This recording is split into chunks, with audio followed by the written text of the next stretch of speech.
In this video, I'm going to show you how to convert a Word document to Google Docs. If you find this video helpful, please consider to like this video and subscribe to my channel. In saying that, let's just jump straight into the video.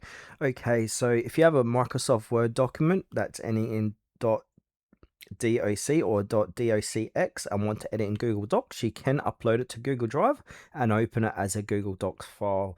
Here's how to do it. So what we need to do is open up Google Drive.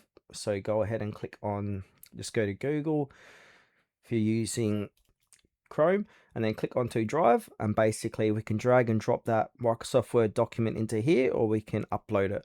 Clicking onto New, click onto File Upload, and then find your Word document, and then go ahead and open it. Now that's going to start uploading to your Drive, and then once it's opened, we want to come over to the left and come over to Recent, and it should be at the top of your list here. So if I go ahead and click on Refresh, there it is there. So if I go ahead and double click on that document, it's going to open it up.